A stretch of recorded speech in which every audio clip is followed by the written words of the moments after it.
Nós vamos voltar para a palavra de Deus.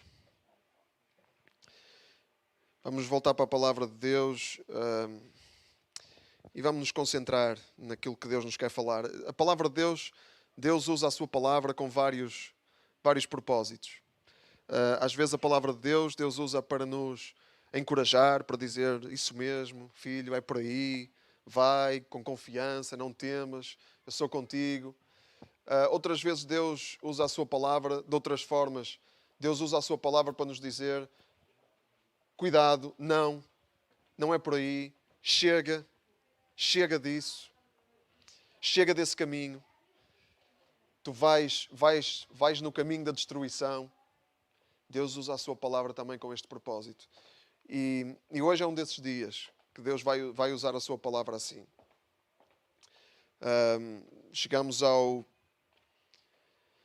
Chegamos ao capítulo 2 de Oseias, e em Oseias, no livro de Oseias, a imagem que é usada para falar da relação entre Deus e o seu povo é a imagem de um casamento. É uma imagem linda, né? De Deus e o seu povo. É uma imagem que não é fria, não é? Não é uma imagem fria. Não é uma imagem fria de um Deus distante, é uma imagem calorosa de um Deus envolvido. Não é? O casamento. E este casamento estava mal, bastante mal. Estava muito mal. E este casamento tinha levado imensas facadas. O casamento entre Deus e o seu povo. Estava à beira do divórcio. Era um casamento mesmo à beira do divórcio. E estava à beira do divórcio porque o povo de Deus tinha sido repetidamente infiel. Não era Deus que tinha sido infiel, era o povo de Deus que tinha sido repetidamente infiel. E no turbilhão de um reino dividido, um reino em crise, o reino de Israel estava dividido em dois. Israel no norte, Judá no sul. Oseias profetiza. Oseias fala-nos da vontade de Deus. E fala ao seu povo da vontade de Deus.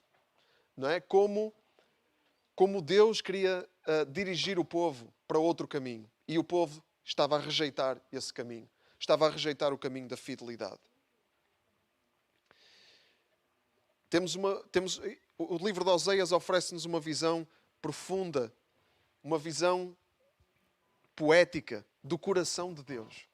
Não é? Como o coração de Deus é um coração de esposo. Não é? E como o seu povo deve ser a sua esposa, fiel. E essa imagem está em toda a Bíblia. Não é? E é provavelmente a imagem a imagem que melhor descreve o relacionamento entre Deus e o seu povo. A imagem do casamento. Não é? Tanto que em Efésios, no capítulo 5, Paulo, o apóstolo, ao falar do casamento, ao falar daquela ideia de que o homem deixará o seu pai e a sua mãe e se unirá à sua mulher e serão os dois uma só carne, Paulo diz, essa imagem é linda, mas o maior mistério, mais profundo, é a união entre Cristo e a sua igreja. Cristo o noivo, a igreja a noiva, e é isso que essa imagem sugere. É para isso que essa imagem aponta. E vamos ver em Oseias como é que Deus age perante a infidelidade do seu povo. A infidelidade do seu povo. Deus age como um marido traído. É assim que Deus age. Porque o povo, a sua esposa, foi repetidamente infiel. E em Oseias, no versículo 4, que é onde nós estamos, diz assim: acusem Israel, vossa mãe, acusem-na, pois ela já não é minha mulher, e eu já não sou seu marido. É são palavras drásticas. Não é? É o fim. Como nós já falamos, esta é uma das grandes lições do livro de Oseias. E de todos os profetas menores. Não é? Se nós não cuidarmos daquilo que temos, se nós não cuidarmos dos nossos casamentos, se nós não cuidarmos dos nossos trabalhos, se nós não cuidarmos dos nossos estudos, se nós não cuidarmos dos nossos ministérios, nós vamos perder. E as palavras de Deus são drásticas. Ela já não é minha mulher, eu já não sou seu marido. Divórcio. Divórcio. Como é que Deus, o que é que Deus tinha feito? Deus amou o seu povo, Deus abençoou o seu povo, Deus cuidou do seu povo, Deus supriu todas as necessidades do seu povo. Um marido perfeito. Um marido perfeito. O que é que Deus pedia do seu povo nesta aliança? O que é que Deus pedia? O que é que Deus esperava do seu povo nesta aliança? Fidelidade. Deus esperava fidelidade. Fidelidade que se manifesta em obediência. Um coração fiel sempre se manifesta em obediência. E nós temos às vezes uma ideia distorcida num casamento, né? Paulo, ele, naquela passagem em que diz que o marido é a cabeça da esposa e que a mulher deve obedecer, antes disso ele diz: submetei-vos uns aos outros, submetam-se uns aos outros no amor de Cristo. Portanto, a fidelidade sempre se manifesta em obediência. A obediência mútua. O marido deve obedecer à mulher e a mulher deve obedecer ao marido. Porque o casamento é isso, o amor é isso. Claro, quando os princípios que regem esse relacionamento são princípios de acordo com a palavra, não é? Princípios bons, porque senão, quando os princípios são maus, claro, a desobediência vai ser... Está tudo estragado, não é? Está tudo estragado. A obediência não vai aparecer. E a obediência é fruto da fidelidade e a fidelidade é fruto do amor. O que é um casamento sem amor? O que é um casamento sem amor? É um travesti. É uma fachada. É falso. É nada. Um casamento sem amor não é nada. E então o amor tem que estar na base. Sem amor, diz o apóstolo Paulo em 1 Coríntios 13, sem amor nada vale coisa alguma. Nada. Se não houver amor, nada vale coisa alguma. Então o amor é o fundamento. E o amor manifesta-se em fidelidade. E a fidelidade manifesta-se em obediência. A obediência é a expressão comportamental do amor que gera fidelidade. Nós às vezes viramos isso tudo ao contrário e focamos-nos na obediência. A obediência não é a coisa fundamental. A obediência é uma expressão de alguma coisa mais profunda. Se nós nos focarmos primeiro na obediência, quem se foca primeiro na obediência, isso é uma vida de escravidão. É uma vida de escravidão. Porque a obediência, sem mais nada, é só escravidão. E não é essa a vontade de Deus. A vontade de Deus é que a obediência seja fruto de um coração fiel. E esse coração fiel é fruto do amor de Deus. E como é que nasce a infidelidade? A infidelidade nasce quando a base não está lá. Quando o amor não está lá. Nós podemos resumir pecado em 3 palavras. Falta de amor. Pecado é falta de amor. Ponto final. Pecado é falta de amor. Porque falta de amor é falta do Deus que é amor. E onde Deus não está, só restam trevas. E onde Deus não está, nasce a infidelidade. E Deus coloca-se aqui na posição de marido traído. Deus é um marido traído. E diz para Israel, sua mulher: ela já não é minha mulher e eu já não sou seu marido. Palavras drásticas. É o fim. É o divórcio. E é mesmo para ser assim. Porque o fim da infidelidade é o divórcio. É este o fim da infidelidade. E temos que ter consciência disto. Não é? E temos também que ter consciência de que Deus, Ele não é um marido comum. Deus não é homem. Deus é Deus.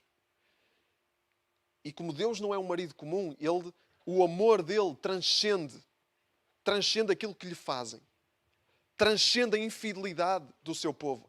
O amor dele é maior e mais profundo do que a infidelidade do seu povo. Por isso ele dá oportunidade, mesmo traído, ele dá oportunidade para a mudança. Oséias, no versículo 4, e eu queria que olhássemos, que fôssemos olhando para a Bíblia, porque nós vamos correr o texto.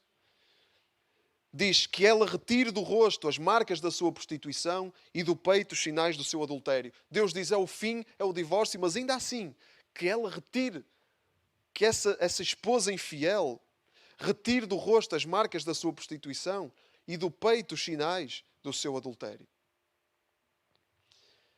Então é o fim, mas muda o comportamento. Deus ainda está a apelar à mudança, à transformação. Que marcas e sinais são estes? Estas marcas no rosto do povo de Deus neste contexto, são os altares aos falsos deuses. Os altares que os israelitas estavam a levantar, a adorar a falsos deuses, aos deuses pagãos. E as marcas no rosto são as coisas visíveis. As coisas que estão lá para toda a gente ver. E esses altares estavam lá para toda a gente ver. E Deus diz, tirem isso. Tirem isso. As marcas da prostituição no rosto. E do peito, os sinais do seu adultério. Do peito fala das devoções do coração. Aquilo que é mais profundo do que aquilo que é visível. Marcas no rosto de prostituição. Sinais no peito de adultério. Tanto os sinais visíveis como os invisíveis são para ser... Os sinais visíveis e invisíveis da prostituição são para ser eliminados. É este o apelo de Deus. O que é preciso fazer para restaurar este relacionamento que está à beira do divórcio? O que é preciso fazer para restaurar? Destruir os altares? Voltar o coração para o único Deus vivo e verdadeiro? E nós temos que expulsar também os nossos falsos deuses, os sinais da nossa prostituição, os sinais do nosso adultério.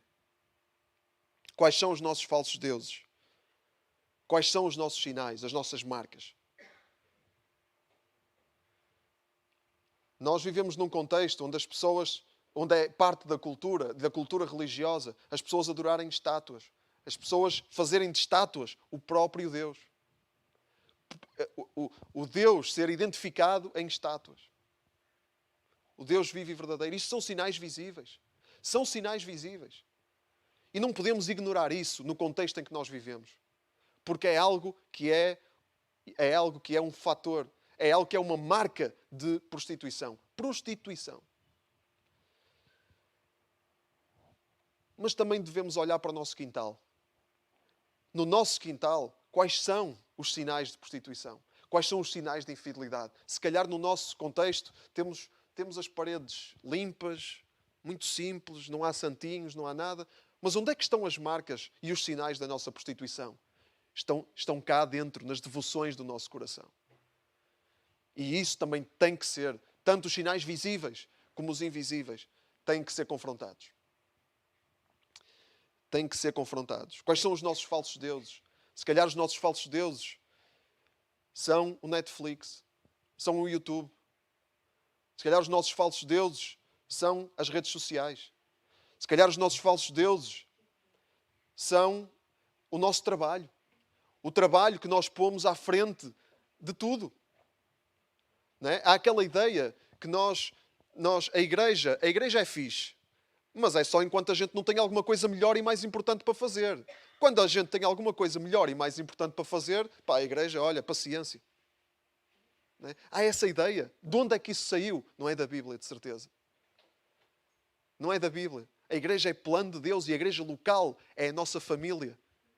E não podemos trocar a nossa família por outras coisas, ainda que seja ganha-pão. Mas isto fica com cada um, para cada um exercitar a sua fé. Para cada um exercitar a sua fé e confiar que Deus vai prover. Um trabalho que não exija que a pessoa se divorcie da sua família. Mas isso fica com cada um e com a sua fé. Mas falsos deuses, estamos a falar, coisas que competem com Deus pela nossa adoração. Coisas que competem com Deus pelo nosso tempo.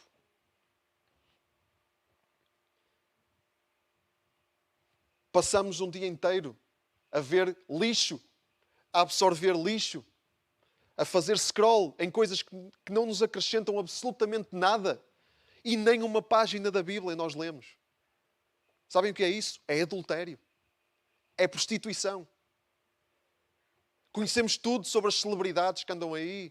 Conhecemos tudo sobre as últimas notícias. Estamos todos sintonizados. Sabemos tudo.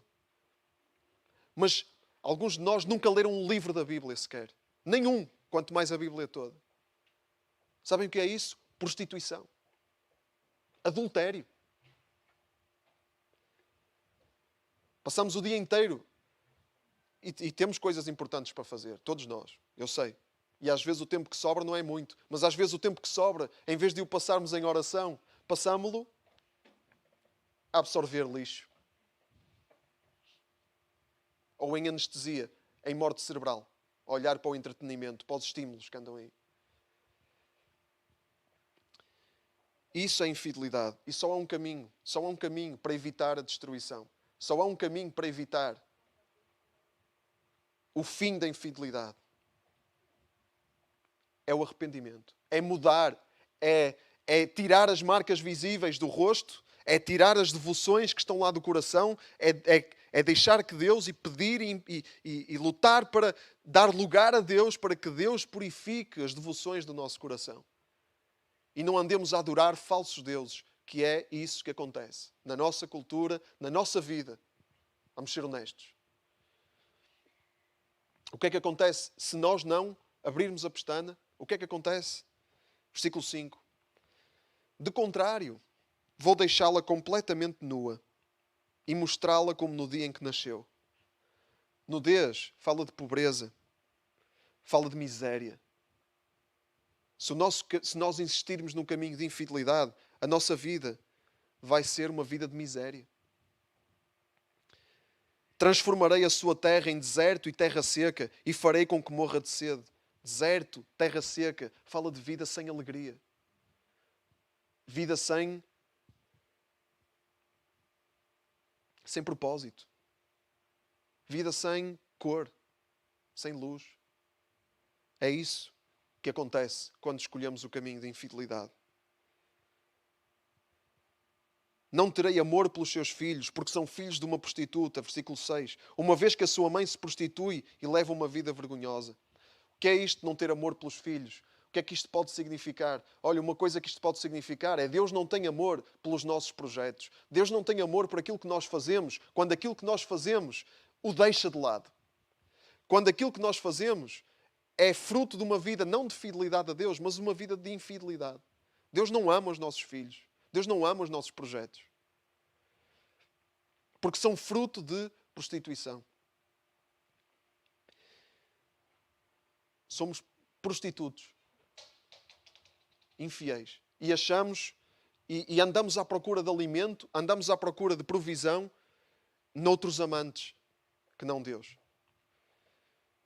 Ela mesma dizia, versículo 7, vou ter com os meus amantes, aqueles que me dão o meu pão e a minha água, a minha lã e o meu linho, o meu óleo e o meu vinho.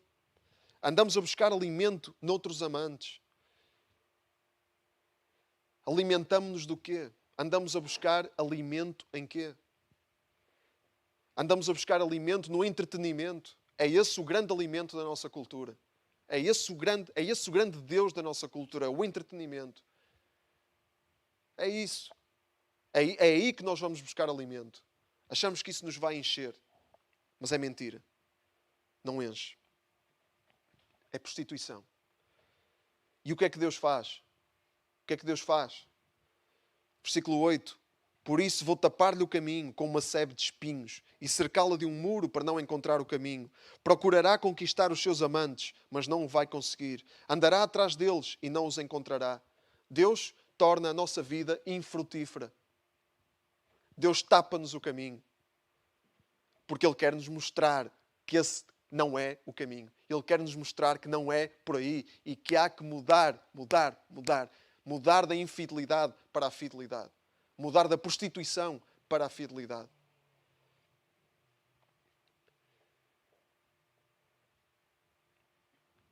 O que é que Deus prevê? Versículo 9. Deus prevê o seguinte: então ela dirá: vou regressar ao meu primeiro marido, porque eu era bem mais feliz então do que agora. Ela não compreendia que era eu quem lhe dava o trigo, o vinho, o azeite, o ouro e a prata em abundância, de que se servia para o culto a Baal. Baal era o nome do deus pagão. O deus, era o deus que hoje, na nossa cultura, foi substituído pelo entretenimento. E este Deus era o Deus com que Israel andava a trair, o único Deus vivo e verdadeiro, este Deus falso. E Deus prevê que o povo vai dizer: não, este caminho não é, porque Deus está a tapar os meus caminhos. Deus está, no caso de Israel, o que teve que acontecer foi um povo pagão conquistar Israel e eles ficarem sem terra, serem invadidos e serem conquistados por um Deus, por um povo de deuses pagãos. Foi isso que lhes aconteceu. E Deus prevê que eles iam abrir a pestana e iam perceber: não, não é por aqui, eu tenho que mudar. E que seja essa a nossa conclusão. Porque o povo andava a usar as bênçãos de Deus para adorar outros deuses. E eles serviam-se para o culto a Baal daquilo que Deus lhes dava. Que tal isso para a infidelidade? Que tal essa imagem de infidelidade? A imagem aqui é de um marido que se sacrifica para dar provisão à sua família. Sacrifica tudo. Vai para o estrangeiro para trabalhar, para se sacrificar, para enviar suprimento para a sua família. E a sua esposa gasta isso tudo em prostituição. Gasta tudo o que ele manda em prostituição. É essa a imagem. É isso que nós fazemos com Deus. Usamos as bênçãos que Ele nos dá, o tempo que Ele nos dá, a saúde que Ele nos dá, gastamos isso tudo com a nossa prostituição. Gastamos isso tudo com a nossa infidelidade. Por isso Deus vai agir. Deus não fica impassível diante da infidelidade. Deus não fica indiferente. Deus tolera até um certo ponto a infidelidade. E depois Ele age. O que é que Ele faz? Versículo 11. Por isso vou tirar-lhe o meu trigo no tempo da ceifa e o meu vinho no tempo das vindimas. Vou-lhe retirar a minha lã e o meu linho para ela ficar completamente nua. Vou deixá-la nua e envergonhada diante dos seus amantes e ninguém me impedirá de o fazer. Vou pôr fim às suas alegrias, às suas festas, às celebrações da lua nova, aos seus sábados e a todas as outras solenidades. Devastarei as suas vinhas e as suas figueiras, das quais ela dizia: esta é a paga que me deram os meus amantes. Farei delas um matagal que será devorado pelos animais do campo. Vou pedir-lhe contas por ter prestado culto aos ídolos de Baal, pelo fumo dos sacrifícios que lhe oferecia. Ataviada com anéis e colares, corria atrás dos seus amantes, esquecendo-se de que eu existia. Palavra do Senhor. A moral da história aqui é: a infidelidade a Deus destrói a nossa vida. Acabam-se as celebrações, acabam-se as festas. Ficamos com as nossas vinhas e as nossas figueiras devastados. Os nossos projetos por terra. É tudo devorado pelos animais do campo. Estes são os frutos da infidelidade. Mas isto são sombras. Isto são só sombras de um fruto ainda mais assustador. E de um fruto ainda mais... E de um fruto que não passa. É um fruto que é eterno. São sombras do inferno. São sombras do inferno. O inferno é o divórcio eterno de Deus. É um divórcio eterno, sem esperança de reconciliação.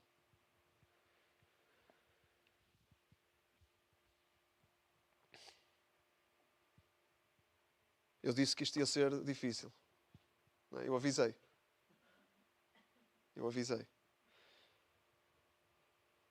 Mas graças a Deus que a história não acaba aqui. Senão estávamos todos fritos. Todos nós. Eu estou aqui a falar e estou a ser confrontado. Porque eu estou incluído nisto. Deus já me confrontou e continua-me a confrontar.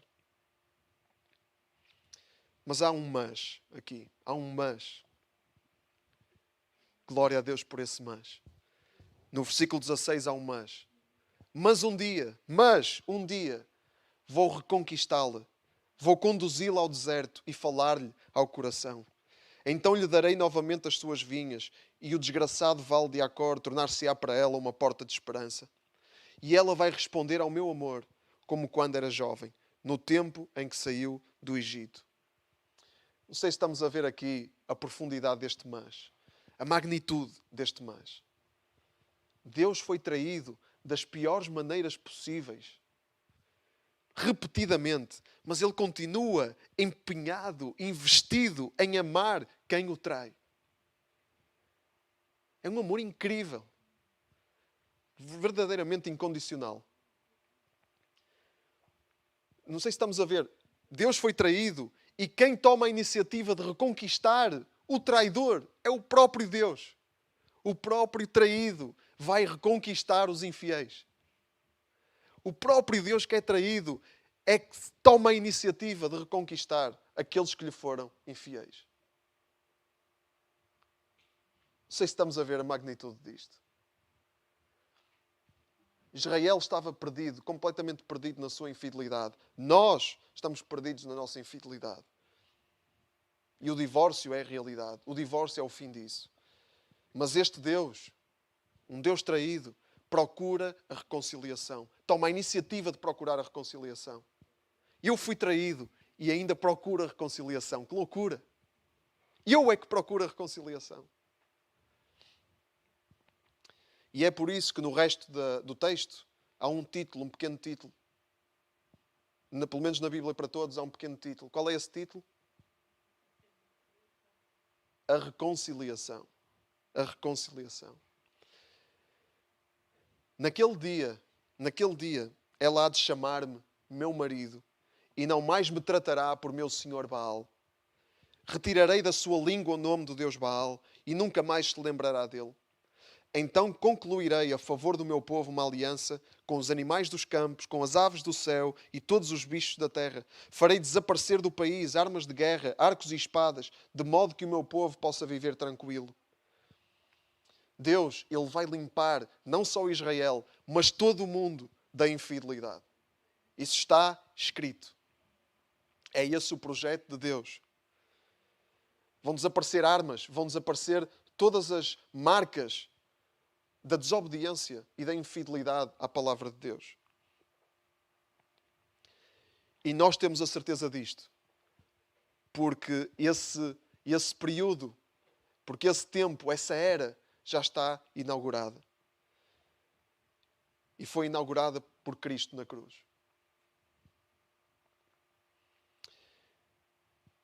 E Cristo morreu na cruz, Ele ressuscitou, Ele enviou o seu Espírito Santo. Ele subiu aos céus, Ele enviou o seu Espírito Santo para hoje nos purificar da nossa infidelidade. Para nos guiar no caminho da fidelidade. E o caminho da fidelidade é Cristo. E Ele é o caminho da fidelidade. Ele é o caminho do amor, porque Deus é amor. E o amor gera fidelidade. E a fidelidade gera obediência. E é por aí que nós temos de começar. E Deus, o que Ele diz a Israel, é o que Ele diz a cada um de nós. Então, quando lermos aqui a partir do versículo 21, vamos pôr o nosso nome onde está escrito Israel. Podemos fazer isso? Vamos ler e enquanto leres, põe o teu nome lá, onde diz Israel. Versículo 21, Israel. Ou o nome de cada um. O meu casamento contigo é eterno. E este casamento terá para sempre lealdade e justiça, amor e ternura. Naquele dia o divórcio passa a ser um casamento eterno. Naquele dia que já foi inaugurado, nessa era que já foi inaugurada, pelo sacrifício de Cristo, o divórcio passa a ser um casamento eterno. Um casamento que vai ter para sempre lealdade, justiça, amor e ternura. Todos os ingredientes que um casamento saudável deve ter. Vou-me casar contigo e serei fiel. E tu hás de reconhecer que eu sou o Senhor. Aquele dia em que o povo de Deus vai reconhecer que Ele é Deus. Aquele dia em que temos uma nova vida de fidelidade. Naquele dia, versículo 23, responderei às necessidades do céu, este responderá às necessidades da terra. Palavra do Senhor. Aquele dia em que Deus vai responder às necessidades da terra a partir do céu. Em que toda a necessidade da terra vai ser suprida por quem veio do céu, Jesus Cristo. Ele responde a todas as necessidades. E como diz em Efésios, nele temos todas as bênçãos espirituais. Todas. Porque Ele supre todas as nossas necessidades. A terra, por sua vez, responderá com trigo, vinho novo e azeite, e todos estes produtos responderão à planície de Jezreel. Aquele dia a terra vai responder com trigo.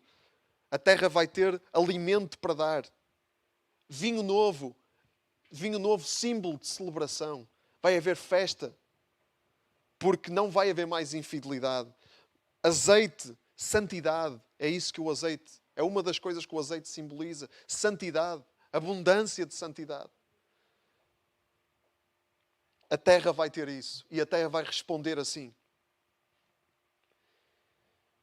Versículo 25. Então o país será para mim uma boa sementeira. Amarei a que era chamada mal amada, e ao que era chamado não é meu povo, hei de dizer, tu és meu povo. E ele me responderá, meu Deus. Aquele dia em que a mal amada vai ser amada. Aquele dia em que aquele que andava perdido, em que não tinha povo, vai passar a ter povo. Vai passar a ser povo. Que o perdido vai ser encontrado. Qual é este dia? Este dia foi inaugurado na cruz. A cruz é a reconciliação entre Deus e os homens. É do divórcio para o casamento eterno. Vamos abrir em Romanos. Romanos 5. Romanos 5, versículo 8. Já lemos este primeiro versículo no domingo passado. E vamos ler o versículo e mais um pouco. Mas Deus mostrou-nos até que ponto nos ama. Pois quando ainda éramos pecadores, Cristo morreu por nós.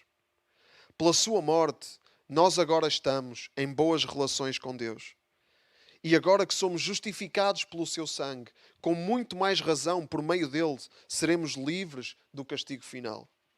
Pois se quando éramos inimigos de Deus, traidores e infiéis, fomos reconciliados com ele pela morte do seu Filho, quanto mais estando reconciliados seremos salvos pela sua vida. E ainda não é tudo. Nós sentimos alegria em Deus por meio de Jesus Cristo, nosso Senhor, por quem agora recebemos a reconciliação.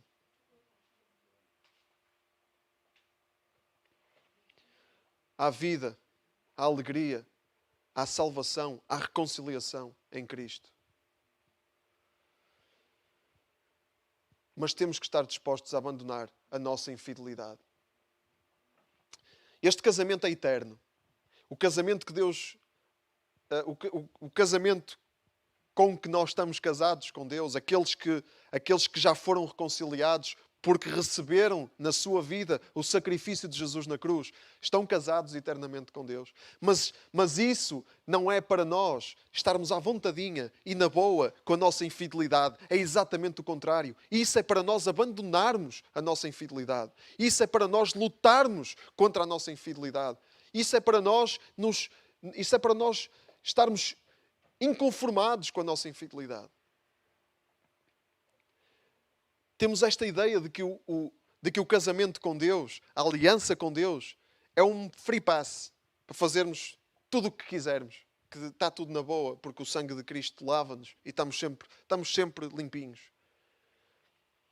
É mentira, isso é uma distorção.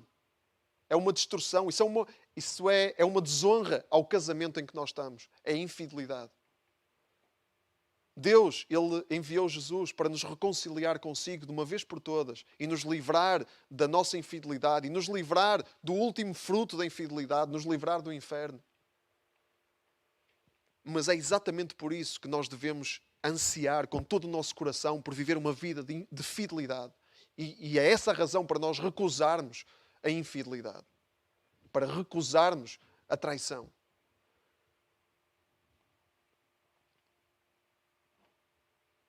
E se nós não o fazemos, Deus, Ele vai disciplinar-nos, porque nos ama. Porque Ele quer nos alertar, Ele quer nos dizer, esse caminho leva à destruição. Esse caminho leva à miséria. Esse caminho é o fim da festa, é o fim da celebração, é o fim da abundância. Então Ele vai nos alertar. Por isso, sim, a infidelidade tem consequências. Ainda que o casamento seja eterno, a infidelidade tem consequências. E precisamos todos de chorar na presença de Deus. Precisamos todos de nos arrependermos na presença de Deus, de nos rendermos à sua presença, rendermos-nos à sua vontade.